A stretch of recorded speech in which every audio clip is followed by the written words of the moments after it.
Hey Canucks fans, it's time for another edition of Ask Me Anything. I'm Clay Emo, I'm at Canuck Clay on Twitter, I'm at Clayton Emo on Instagram. I'm the founder of the GLCPC, the Good Looking Canucks Positivity Club, and this is my Canucks take, all in one take. It's Clay's Canucks commentary for Sunday, December the 6th. This is where you get Canucks insight that's positive and timely. I hope you're doing well. I hope you've had a good Sunday. Was at church like usual this morning. I'm part of the live stream crew, so one of 6 people that are actually inside of the church.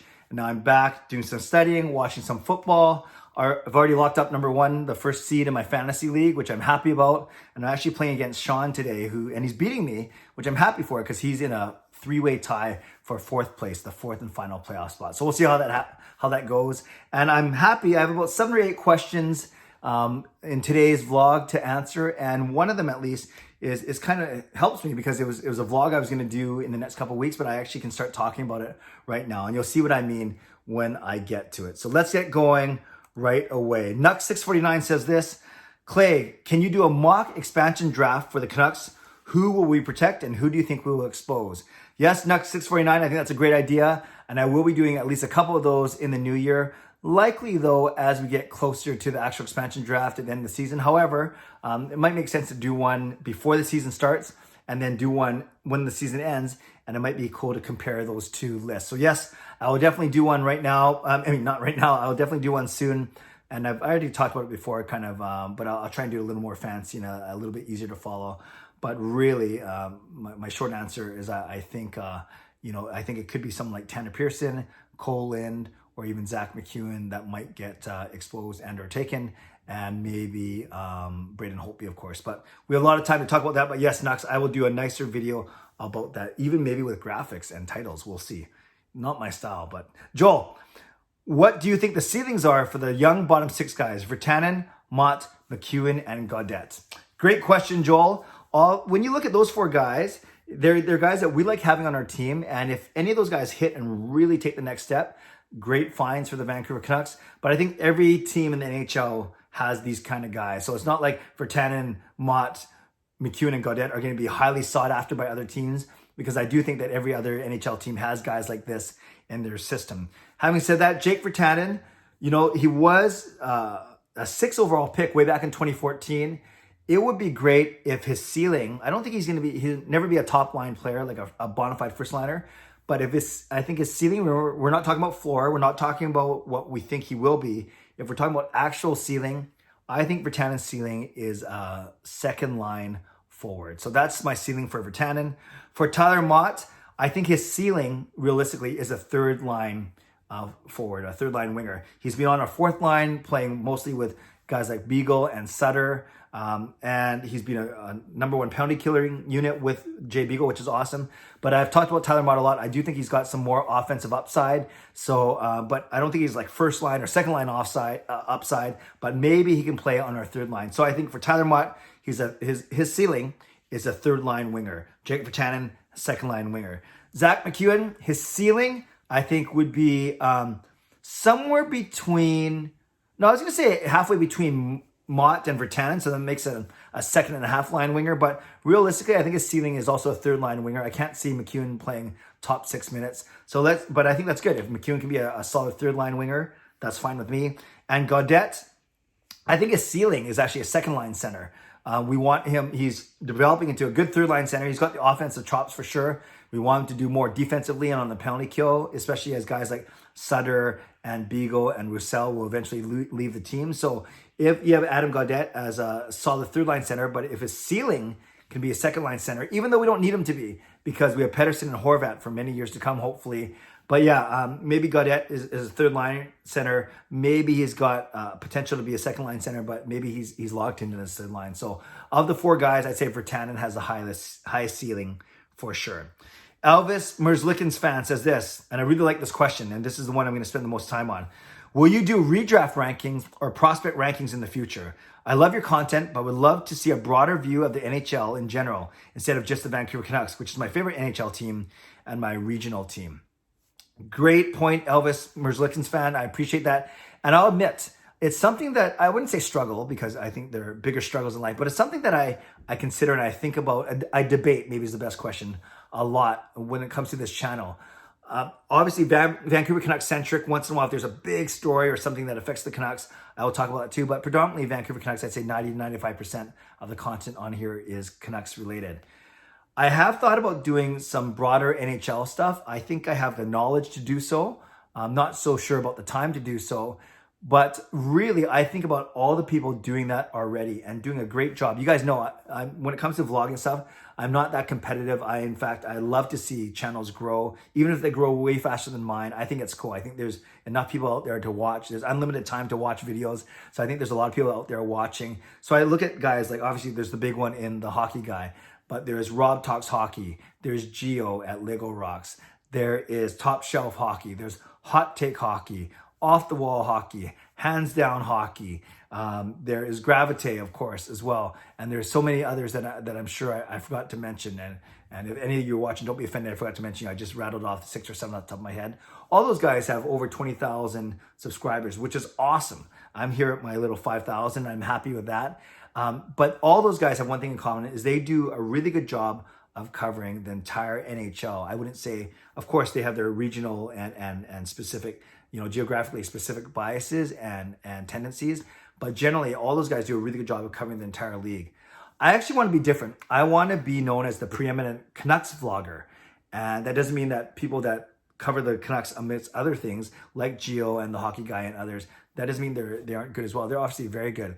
But I want to be known as the go-to guy when it comes to Canucks vlogging, quite frankly. And that's what I'm going to focus on, whether it's more live streams, post-game live streams in the new year. Maybe it's more storytelling type videos or more Zoom interviews with local Canucks fans and media personalities. That's really what I want to focus on. So I have, thought about expanding a little bit, diversifying, but I think there's other people that are doing that really well already. And I think for me, I'm not so worried about growing my channel crazily.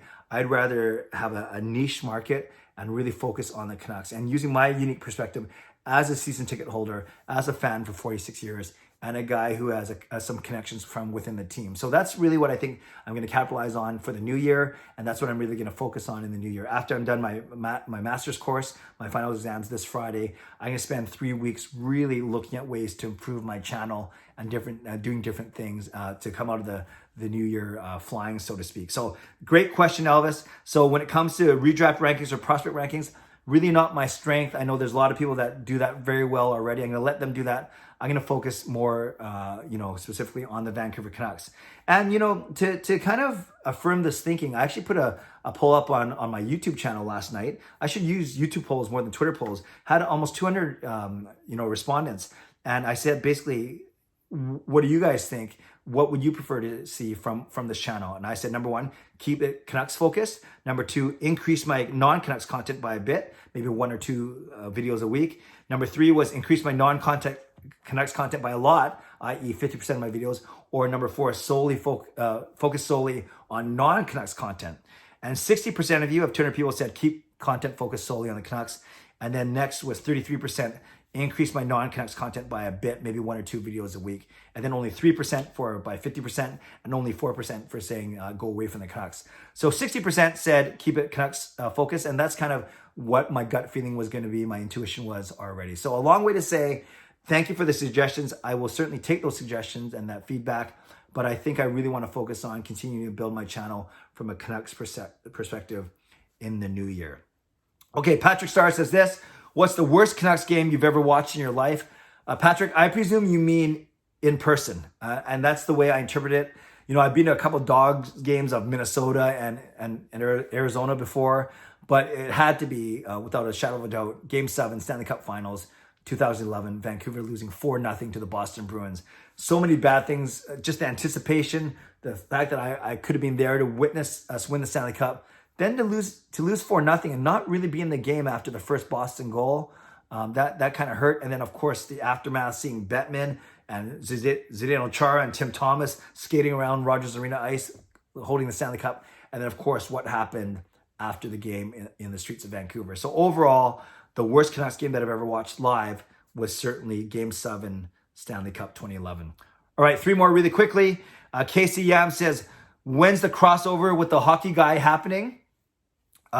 Great question. I've heard, and I've heard him say, and I've seen that the hockey guy doesn't do a lot of collaborations.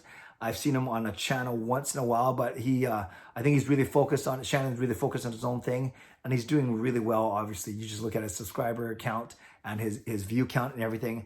And to be honest, I'm not sure if crossovers or collaborations are his thing. And admittedly, I have not reached out to him. There would be other people that I think I would reach out to first, just because similar vibe or just previous experience.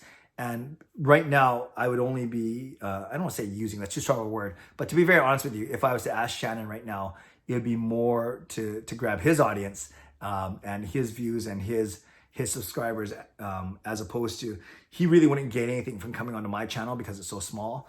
Although, I'm not saying that that's his motivation. He might simply want to come on and help other people out, which is awesome. I've never met him.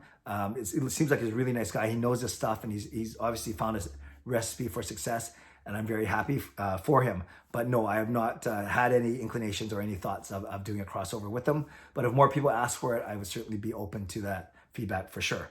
Maestro says, who's the best NHL player born in British Columbia? To me, right off the bat, before I looked anything up, it was either Steve Yzerman or Joe Sakic. And then I looked them up, and that solidified my thought. Yzerman has about 100 more points, but in about 150, 200 more games than Sakic. Yzerman has won 3 Stanley Cups as a player and 1 as an executive, whereas Sakic won 2 Stanley Cups as a player. Sakic was the MVP at the 2002 Olympics, I think, in Salt Lake. But by a hair, as much as I like Joe Sakic, I like Joe Sakic more as a player, actually. But I think objectively, I'd say Yzerman by a hair is the best player to be ever born, best NHL player to be born in BC. But then there's other really good players like Mark Recchi, Paul Kariya, Niedermayer, Scott Niedermayer. There's so many really good players, but I'm going to go with Steve Yzerman for sure. Lastly, Rome says, Clay, how did you come to know the Lord? Well, that's a question for like another vlog, another channel, but it was actually my lovely wife, Gail, in high school, back in Burnett in Richmond. I was in grade 10, she was in grade 9. She was the one, she's a cradle Catholic, and she was the one who introduced me to Jesus Christ and the Catholic Church. Did it very subtly, inviting me to church, inviting me to dinner after church, writing prayers in my homework book, but never pressured me, never said you can only date me if you become Catholic. Just she basically wanted to introduce me to what was a big part of her life, and obviously has changed my life ever since. But I can get into that, or Rome, if you want to see more of my faith journey, you can check, look at my faith videos on my YouTube channel here. All right, Canucks fans, that's it for today. Thank you. Some really, really good questions. A really nice variety of questions there. And last thing, I think for this now, instead of asking in one of my vlogs, I may do these as posts in the YouTube itself. So instead of, and I know at least 200 people saw it yesterday because they all voted on it. So maybe I'm going to start asking for questions as part of my posts in YouTube instead of on the video itself. I'll see.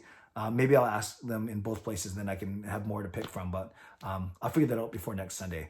So there you go. I would appreciate your feedback to any of those answers that I've given. Leave a comment below. I will read, react, and reply as always. Subscribe if you'd like to. Like this video if you'd like to. Enjoy the rest of the weekend. Stay safe, stay healthy. Take care of yourselves and of each other. God bless, and go Canucks go.